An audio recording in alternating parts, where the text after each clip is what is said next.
आज का यह वीडियो आप सभी के लिए काफी ज्यादा इंपॉर्टेंट है क्योंकि आप सभी को पता है कि मॉडल सेट से क्वेश्चन सबसे ज्यादा आपके एग्जाम में पूछे जाते हैं। तो आज की इस वीडियो में गणित के कुछ मॉडल सेट से क्वेश्चन आपको बताने वाले हैं जो कि एग्जाम में 100% पूछा जाएगा। तो मैं चाहूंगा कि आप इस वीडियो को अंतिम तक देखिए और काफी मजेदार क्वेश्चन है और उसका जवाब देने का प्रयास जरूर कीजिएगा। कॉपी और पेन ले लीजिए क्योंकि गणित का क्वेश्चन है, आपको सॉल्व करने को भी पड़ सकता है। वैसे हम सभी क्वेश्चन का उत्तर बताएंगे। चलिए आइए वीडियो को शुरू करते हैं, लेकिन उसके पहले अभी तक वीडियो को लाइक नहीं किया, लाइक कर दीजिए। चैनल पर पहले मैंने सब्सक्राइब कर दीजिए जिससे कि आपको आगे से वीडियो मिला करे। यहाँ पे आप देख सकते हैं कि इस प्रकार से आपका 3 घंटे 15 मिनट का समय मिलेगा आपके एग्जाम में और 138 प्रश्न पूछा जाएगा जिसमें 100 आपका ऑब्जेक्टिव रहेगा, 30 आपका लघु उत्तरीय और 8 आपका दीर्घ उत्तरीय प्रश्न रहेगा जिसमें से मात्र आधे प्रश्न का ही जवाब देना होगा।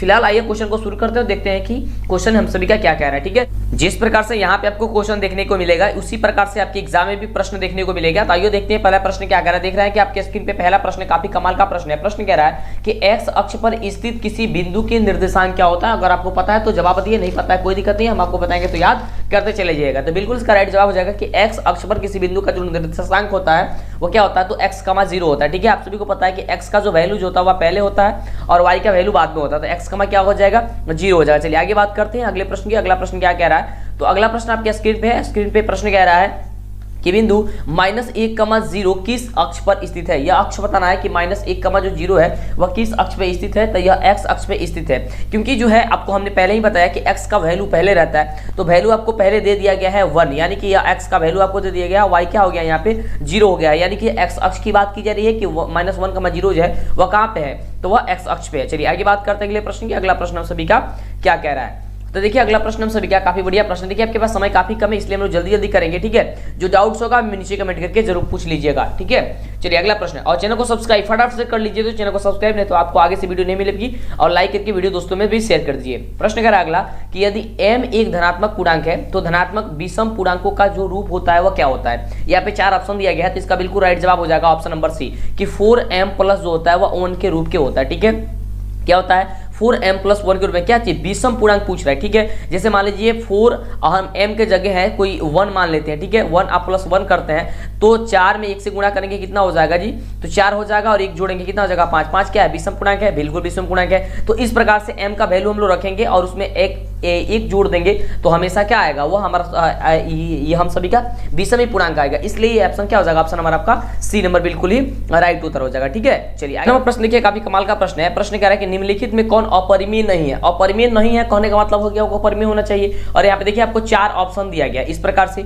और यहाँ पे उत्तर क्या होगा, तो बिल्कुल इसका राइट जवाब जो हो जाएगा वो ऑप्शन नंबर डी नंबर हो जाएगा। डी नंबर क्यों होगा, आइए ध्यान से देखते हैं। देखिए कह रहा है कि अपरिमेय नहीं है मतलब कि वह परिमेय होना चाहिए, यानी परिमेय का मतलब हो गया कि वो P/Q के रूप में लिखा जाना चाहिए। तो P/Q के रूप में हमने आपको बताया कि ऑप्शन नंबर डी ही होगा। क्यों होगा, ध्यान से देखिए, क्योंकि जो आपका 3 है, 3 और रूट है इसमें 75 है। ठीक है, उसके बाद से इसमें रूट का 48 है। ठीक है, अब देखिए अगर हम लोग ये रूट से बाहर अगर करते हैं इसको, तो देखिए हम जो है 3 तो 3 रहने देते हैं, पहले आपको रूट में ही इसको गुणखंड कर देते हैं। गुणखंड करिएगा तो 5 × 5 × 3 लिख सकते हैं आप, रूट 75 को लिख सकते हैं ना, 50 25 25 75। ठीक है, उसी प्रकार से अगर 48 को लिखना चाहें तो 4 × 4 × क्या लिख सकते हैं, 3 लिख सकते हैं। तो 4 चौका 16 16 3 48। ठीक है, अब चलिए इसे हम लोग क्या करते हैं, अब बाहर करते हैं। तो 3 और ये जो होता है वह 2 में से एक बाहर चला जाता है, यानी कि 5 बाहर हो जाएगा, रूट का 3 बच ही जाएगा। ठीक है, नीचे क्या हो जाएगा, 4 बाहर चला जाएगा, रूट का 3 हो जाएगा। ठीक है, रूट 3 से रूट 3 कट गया, 5 3 15 15 और नीचे हो गया 4। तो आप ये देख सकते हैं कि ये P/Q के रूप में आ गया।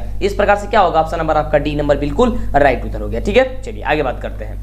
अगला नंबर देखिए, प्रश्न से कह रहा है कि बिंदु -3,5 किस पाद में है। ठीक है, किस पद यहाँ लिखा गया है, पाद आपका होना चाहिए, यहाँ पे कोई दिक्कत नहीं है, पद भी है तो आप समझ लीजिए। देखिए कह रहा है -3,5, तो देखिए यहाँ पे अंक से कोई मतलब नहीं रहता है। अगर दोनों संख्या प्लस रहती, दोनों संख्या प्लस में, ठीक है, देखिए प्लस और माइनस यहाँ पे बात होती है, तो दोनों संख्या अगर प्लस रहती तो वो प्रथम पाद में हो जाता है। लेकिन अगर वह पहला संख्या माइनस और दूसरा का संख्या प्लस में होती है तो द्वितीय होती है। दोनों संख्या अगर माइनस में दी होती रहती तो वो तृतीय पाद होता, और पहला प्लस में दिया गया था और लास्ट वाला माइनस में दिया गया होता है, यानी कि दूसरा पद माइनस में दिया गया होता तो वह आपका होगा चतुर्थ होता। लेकिन यहाँ पे क्या दिया गया है आपका माइनस और प्लस, यानी कि पहला माइनस दिया गया, दूसरा प्लस में दिया गया है। इसका मतलब क्या हो जाएगा, ऑप्शन नंबर बी आपका बिल्कुल राइट उत्तर हो जाएगा। ठीक है, चलिए बात करते हैं अगला नंबर प्रश्न की। अगला नंबर प्रश्न आप सभी का क्या कह रहा है, तो अगला नंबर जो प्रश्न है वह प्रश्न हम सभी का है, आपके स्क्रीन पे प्रश्न कह रहा है कि y अक्ष पर स्थित किसी बिंदु के निर्देशांक क्या हो सकते हैं। y अक्ष पे तो हमने आपको x अक्ष वाले बताया था, यहाँ पे आपको y अक्ष पे बताना है। तो आप सभी को पता है कि x अक्ष को होगा तो आपको क्या होगा,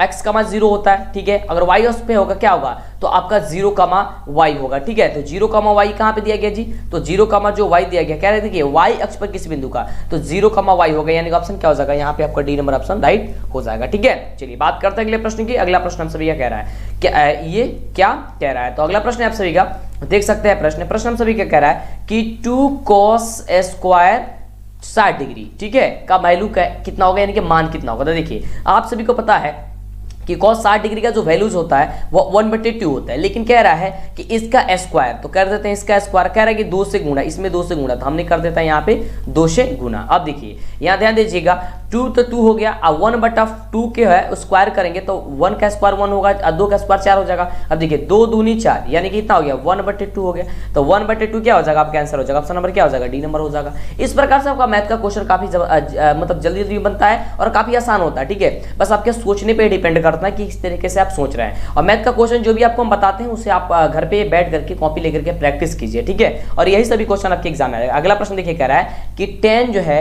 वो -θ का मान जो होता है क्या होता है, तो देखिए ये होता -tan θ हो जाएगा, क्या हो जाएगा, -tan θ। कहां पे दिया गया ऑप्शन नंबर सी दिया गया, ठीक है, क्या हो जाएगा, ऑप्शन नंबर सी आपका बिल्कुल राइट उत्तर हो जाएगा, ठीक है। चलिए जो भी बच्चे अभी तक वीडियो को लाइक नहीं किया फटाफट से लाइक कर दीजिए, चैनल पे पहले बार सब्सक्राइब कीजिए जिससे कि आपको आगे से वीडियो मिले, फटाफट कर लेंगे। चलिए अगला प्रश्न है कि a,1 जो है वह का मसा क्या होगा, यानी कि HCF जो होगा वह क्या होगा। क्या क्वेश्चन है कि a,1, ठीक है। तो देखिए हम लोग HCF काफी अलग अलग तरीके से भी निकालते हैं, जिस तरीके से आप निकालना चाहे, जैसे मान लीजिए गुणखंड से निकाले तो a हो गया और 1 हो गया, a का गुणखंड कीजिएगा तो 1, a होगा और 1 का कीजिएगा तो 1 ही होगा। हमने आपको बताया था ये आप जानते भी कि जो मिलता है वही आपका मसा होता है, तो 1 मैच कर रहा है, यानी कि 1 क्या हो जाएगा, आपका मसा हो जाएगा, ऑप्शन क्या हो जाएगा, सी नंबर हो जाएगा, ठीक है। चलिए आगे बात करते हैं अगले प्रश्न की। अगला प्रश्न हमसे क्या कह रहा है कि बहुपद 5y² माइनस का 14y प्लस का 8 के शून्यकों का योग क्या होगा। देखिए यहाँ पे शून्यकों का योग कर रहा है, शून्यकों का योग करने का मतलब हो गया कि अल्फा प्लस बीटा पूछ रहा है, तो अल्फा प्लस जब बीटा पूछ रहा है तो अल्फा प्लस बीटा का एक ये होता है, आपका सूत्र होता है कि -b/a, ठीक है। अब देखिए -b, तो माइनस हो गया b का वैल्यू क्या है यहाँ पे, माइनस का 14 है, तो हमने रख दिया यहाँ पे माइनस का 14/a, a का वैल्यू क्या निकलेगा यहाँ पे 5, हमने रख दिया यहाँ पे 5। अब देखिए माइनस माइनस क्या हो जाएगा, प्लस हो जाएगा, प्लस हो गया, प्लस 14 क्या हो जाएगा 5 हो जाएगा, तो 14/5 क्या हो जाएगा, ऑप्शन नंबर सी दिया गया, ऑप्शन नंबर सी क्या हो जाएगा, राइट उत्तर हो जाएगा। समझ में आ रहा है ना, बिल्कुल। चलिए आगे बात करते हैं। अगला नंबर प्रश्न देखिए काफी बढ़िया प्रश्न है। प्रश्न कह रहा है कि निम्नलिखित में से किस द्विघात बहुपद के शून्यकों का योग -4 और गुणनफल -5 है। कहने का मतलब यह है कि ये पूछ रहे कि द्विघात बहुपद क्या होगा यदि शून्यकों का योग जो दिया गया यानी कि अल्फा प्लस बीटा का वैल्यू अगर -4 दिया गया हो और अल्फा इंटू बीटा का वैल्यू अगर का -5 दिया गया हो तो द्विघात बहुपद बता दीजिए। तो द्विघात बहुपद बताने के लिए एक फॉर्मूला होता है, यानी कि सूत्र होता है। सूत्र क्या होता है कि x² minus alpha plus beta into x plus alpha into beta, ठीक है। इस सूत्र से आपको बैठा देनी है, आपका आंसर आ जाएगा। जैसे कि x² तो x² हमने लिख दिया, माइनस तो माइनस, अल्फा प्लस बीटा का मान कितना देगा, -4 हमने रख दिया -4 इंटू एक्स, ठीक है, प्लस तो प्लस, अल्फा इंटू बीटा क्या आ गया -5, तो -5 हमने इसको रख दिया। इसके बाद से आगे हम लोग इसे सॉल्व करेंगे। देखिए x² तो x² माइनस माइनस क्या हो जाएगा प्लस, यहाँ पे हो जाएगा 4, उसमें x से गुणा कर देंगे हो जाएगा 4x, ठीक है। ये यहाँ से अब प्लस माइनस माइनस हो गया यानी कि हो जाएगा 5, यानी कि हम लोग का आंसर क्या आ गया, x² प्लस 4x माइनस का 5। अब देख लीजिए कि x² प्लस 4x माइनस का 5 जो आपका ऑप्शन दिया गया है ये कहाँ पे दिया गया है, तो ये 2 ऑप्शन में तो दिया नहीं गया है, हाँ इसमें आपको दिया गया ऑप्शन नंबर डी में, ठीक है। तो आपका डी नंबर जो होगा क्या हो जाएगा, बिल्कुल राइट जवाब हो जाएगा। समझ में आ रहा है ना, बिल्कुल डी जवाब क्या हो जाएगा आपका, बिल्कुल राइट जवाब हो जाएगा। अगला देखिए अगला प्रश्न हम सभी क्या कह रहा है, काफी बढ़िया प्रश्न है। प्रश्न कह रहा है कि द्विघात निम्नलिखित में कौन सी अभाज्य संख्या, देखिए अभाज्य संख्या कहने का मतलब क्या होता है कि जिसका 2 से ज्यादा कोई गुणखंड ना निकले, यानी कि 2 से ज्यादा किसी संख्या से वो विभाजित ना हो। जैसे यहाँ पे काफी सारे क्वेश्चन ऑप्शन दी गई है, तो यहाँ से हम देख रहे हैं कि जो 13 आपका दिया गया 13 ये बिल्कुल राइट होगा। क्यों होगा, देखिए 13 है, 13 का आपका अगर विभाजित करेंगे 1 से विभाजित होगा, 13 से विभाजित होगा, इसके अलावा किसी और दूसरे संख्या से विभाजित ये नहीं हो सकती है। सो ये नहीं होगी, तो इसलिए आपका जो राइट आंसर हो जाएगा आपका ऑप्शन नंबर क्या हो जाएगा, सी नंबर हो जाएगा, ठीक है। क्या हो जाएगा, बिल्कुल राइट ऑप्शन आपका सी नंबर हो जाएगा। इस प्रकार से चलिए इस प्रकार से कोई भी क्वेश्चन आएगा आपको फटाफट से बना देनी है। अभी तक जो भी बच्चे लाइक नहीं किए वीडियो को, यार प्लीज लाइक कर दीजिए, इतने मेहनत से वीडियो बनाई जाती है तो लाइक कर दीजिए, चैनल पे पहली बार सब्सक्राइब कर दीजिए। अगला प्रश्न कह रहा है कि यदि a और b अभाज्य संख्या हो तो लसा ab का क्या होगा। देखिए कह रहा है कि a और b जो है आपका एक अभाज्य संख्या, ठीक है, इसका लसा क्या होगा, तो अभाज्य संख्या इसका मतलब हो गया अभाज्य संख्या होगी तो आपको गुणा कर देना है कि a इंटू बी होगी या फिर ab होगी। कहाँ पे दिया गया, ऑप्शन नंबर सी दिया गया, ab कहिए तो या a इंटू बी कहिए तो बात तो एक ही है, यानी कि ऑप्शन नंबर क्या हो जाएगा आपका सी नंबर बिल्कुल ही राइट जवाब हो जाएगा। अगला देखिए, अगला प्रश्न आपके स्क्रीन पे प्रश्न क्या है हम सभी का है कि किसी समकोण त्रिभुज में यदि एक भुजा का वर्ग अन्य दो भुजाओं के वर्गों के योग के बराबर हो तो पहली भुजा के सामने का कोण जो होता है वह समकोण होता है। यह परिमेय जो है किसका है, क्या चीज है। देखिए ये आपका त्रिभुज हो गया, ये कह रहा है कि एक भुजा का वर्ग यानी कि मान लीजिए यहाँ पे ए बी हो गया, यहाँ पे सी हो गया, कह रहा है कि ए बी का स्क्वायर अगर बी सी स्क्वायर बराबर ए सी स्क्वायर अगर होता है, यानी कि ये लंब और ये आधार के जो स्क्वायर करके अगर जोड़ते हैं तो कर्ण के स्क्वायर के बराबर होता है। ठीक है, आपका हमारा कर्ण होता है, कर्ण के स्क्वायर के बराबर होता है, तो ये और होता है तो इसके सामने का जो कोण होता है क्या होता है, समकोण होता है, यानी कि 90 डिग्री होता है। तो ये आपका कौन सा परिमेय है, तो यह पाइथागोरस का विलोम है। क्या हो जाएगा, पाइथागोरस का विलोम है, यानी कि ऑप्शन नंबर क्या हो जाएगा आपका डी नंबर बिल्कुल राइट जवाब हो जाएगा। अगला नंबर प्रश्न देखिए, प्रश्न कह रहा है कि बिंदु 4,6 और -4 -6 जो है वह स्थित कहाँ पे है। तो देखिए ये कार्तेय जो आपका तल होती है ये आपका जो स्थित है, यहाँ पे आपको पता है कि यहाँ पे y होती है, यहाँ पे आपको माइनस का y होती है, यहाँ पे x होती है और यहाँ पे माइनस का x होती है। तो कह रहा है कि -4 और -6, तो देखिए ये y x के दोनों ओर स्थित है, यानी कि इसका जो राइट आंसर हो जाएगा यहाँ पे ऑप्शन कहाँ पे दिएगा, ऑप्शन नंबर डी में दिया गया है कि y x की क्या है, दोनों ओर दिया गया है। ठीक है, चलिए आगे बात करते हैं। अगला प्रश्न जो है हम सभी का क्या कह रहा है, तो ध्यान दीजिएगा प्रश्न हम सभी के कह रहा है कि संख्या 2,13 ठीक है 2.13 113 1113 डॉट है, यह कौन सी संख्या, तो यार ऐसे ही दिखाई दे रहा है कि एक यह अपरिमेय संख्या है। तो ये क्या हो जाएगा आपका अपरिमेय संख्या हो जाएगा, अपरिमेय, यानी कि ऑप्शन क्या हो जाएगा, सी नंबर हो जाएगा। ठीक है, जिसपे डॉट आ जाए, रेकरिंग आ जाए, सब क्या कौन सी संख्या होती है, अपरिमेय होती है।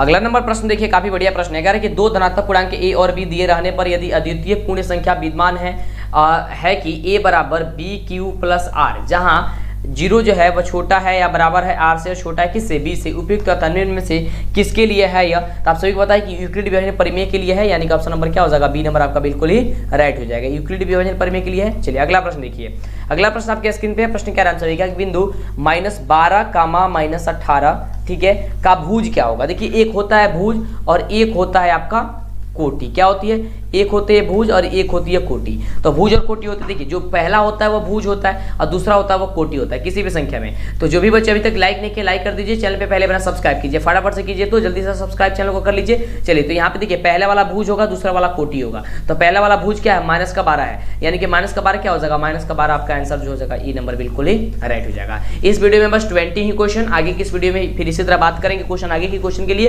इसके लिए चैनल को सब्सक्राइब लाइक करके दोस्तों में शेयर किया, जल्दी से चैनल को सब्सक्राइब करेंगे ताकि आगे से वीडियो मिला करें। ठीक है, और जो भी वीडियो नहीं देखे इसके पहले वाला बाद वाला सभी वीडियो देखिए। ठीक है, फिर मिलती है सीधा कमाल वीडियो के साथ नेक्स्ट वीडियो में।